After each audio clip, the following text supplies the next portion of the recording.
That's it. I've just paid the money.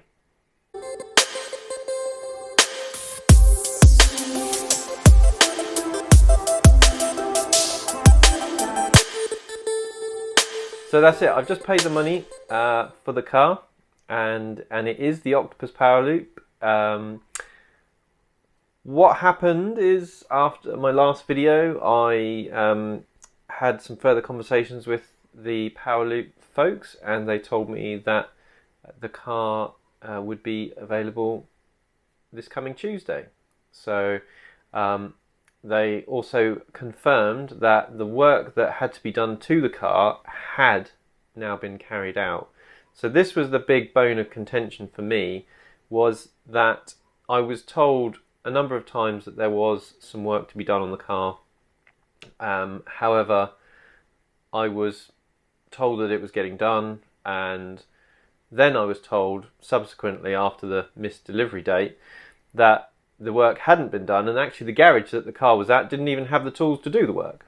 So that could easily be a miscommunication between the company that's supplying the car and Octopus and all of that stuff, but really it's kind of a level of detail that a customer shouldn't really have to worry about.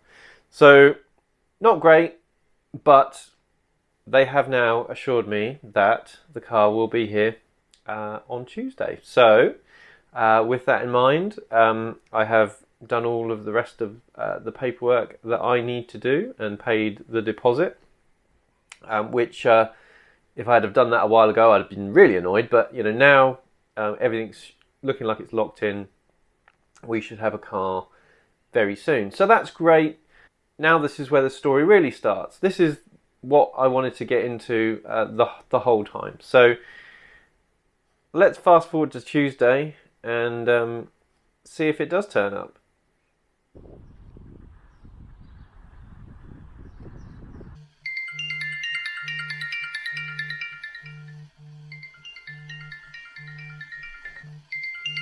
Hello? Yes, it is. That's right, yes. Okay. 2:30. Yep. No, we'll be here. Perfect. All right. Great. See you soon. Thanks, bye. Okay. So it's Tuesday. It's about lunchtime, and I've just had the call from the leasing company or the fleet company that's working with Octopus, and they are on their way. So that's great. It should be here in a couple of hours. Right, it's just arrived. So let's take a look at it, shall we?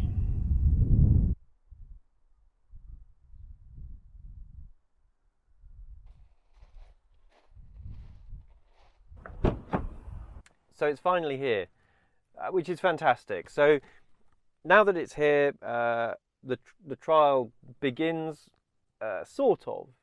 So our time with the car begins.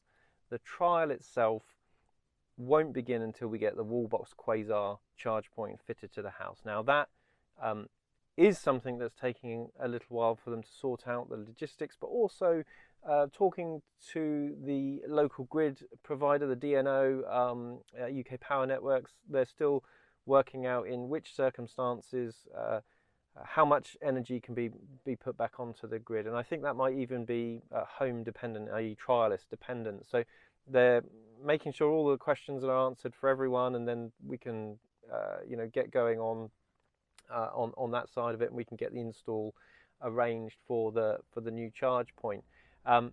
So stay tuned for that. For now, it's just like having two EVs in the household. We've got a charge point. We have been driving the Zoe a lot more because it's been the only car. My wife's also just started doing a different job as well. So we, between the two cars we would have normally had, we've kind of piled on double the mileage onto that car. So we'll probably be using this car a bit more, not just because it's new, but obviously because we want to just keep the mileage down on the other one. So that said, this car, I mean, I've seen this car before, or I've seen a version of this car before, so there's no great surprises on the interior and how that looks. It does look really nice. It's got a lot of nice finishing touches on the dash. It's a bit busy. If there's one criticism, Japanese cars, they tend to like their buttons, whereas the European cars, they tend to like dials. And there is certainly no shortage of buttons in here, which isn't my preference, if I'm honest, but we'll go with it.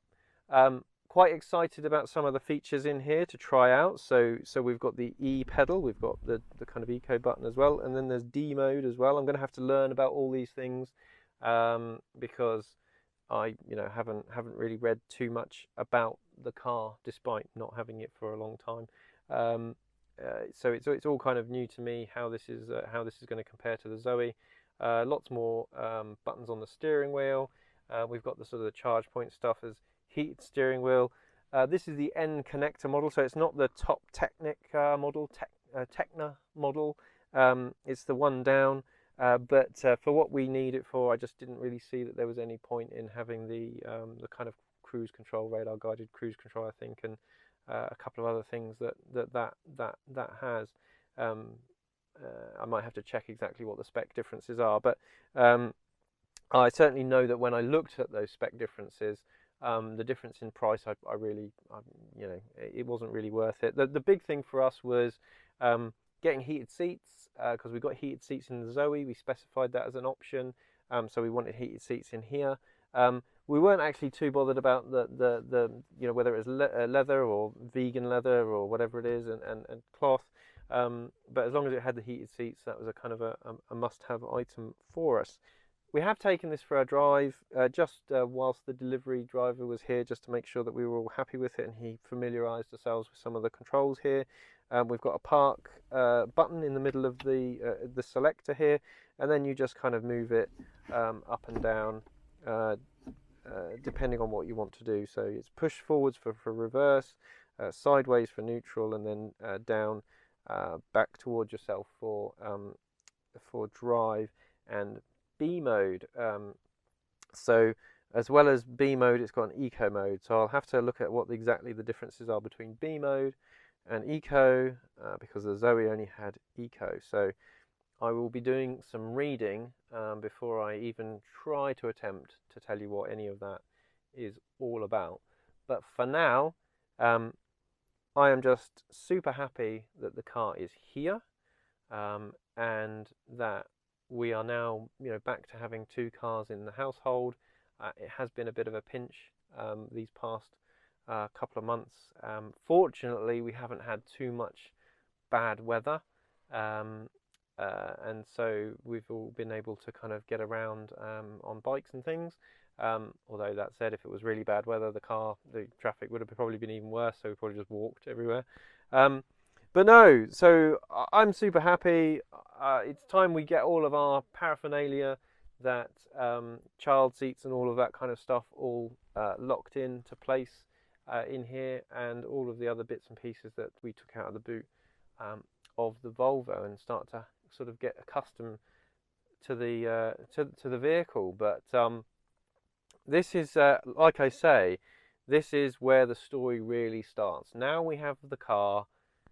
Now we are ready for the trial, and I'm really excited about that. I think it's a really good option for us. I know some people don't like vehicle to grid, but actually I think vehicle to grid on a mass scale could be transformational for the way that we produce energy in this country, and the way that we store energy in this country. If you think about it at a huge scale, then you drive to work, you plug it in, vehicle to grid. You drive home, you plug it in, vehicle to grid. So wherever your car is parked in the future could be a place where you're actually contributing to the energy of the UK, and that's going to be really, really interesting to think about, because the sheer number of cars with batteries in the future is going to be mind-boggling, and therefore just not being able to use that just doesn't seem right. So I think, if you imagine your car parks at work and hospitals and public car parks, and turning all of those into sort of distributed energy grid, could really help reduce our need for peaky fossil fuels like gas-fired power stations and things like that. We could shift a great deal more over to renewables with this as a storage mechanism. So it's a really exciting, technology, and it's amazing that just a year ago, when I started this channel, kind of on a whim really, that I made a video back then talking about how OVO were doing vehicle to grid, and just a year later, I'm actually taking part in it, and you can take part in it too. If you're in the southeast, then Octopus electric vehicles are doing they're continuing to do this trial. So I think the first tranche of cars are done, but there will be more. So hopefully they just hopefully Octopus will just improve their relationships with their suppliers, and they will improve the stuff with the cars. I really, you know what it's like when there's an issue that goes on. You're not quite sure where you're getting the whole story or what the whole story really is, but it is something, and I think a lot of people watching will probably have been put off by that kind of experience. Even for us, who we really don't need the cars all that often, we were slightly getting a bit, annoyed about the length of time it was taking, and also the kind of update quality and kind of constantly chasing stuff. So hopefully they just kind of get that all sorted out, really. The other thing that they could probably do with is a kind of a bit of a welcome pack. So I don't know if this is just because we're on the trial here, but if I was just leasing a car off the Octopus electric vehicles, it would be nice to get a bit of a welcome pack and to understand a little bit more. A lot of it in the contract, obviously, but that's a bit of a wordy document. It'd be nice to have a kind of a bit more of a glossy brochure pack type thing, just to let you know the basics of the leasing arrangement. What you have to do and what they have to do. So a bit of feedback there, but otherwise, it's here, it's ready, and hopefully in the next couple of weeks we'll get the charge point installed, and then we will be fully into the trial, and then we can really see what that does to our usage in the home. But for now, I shall leave you with a few shots of the car, and we will see you in the next one.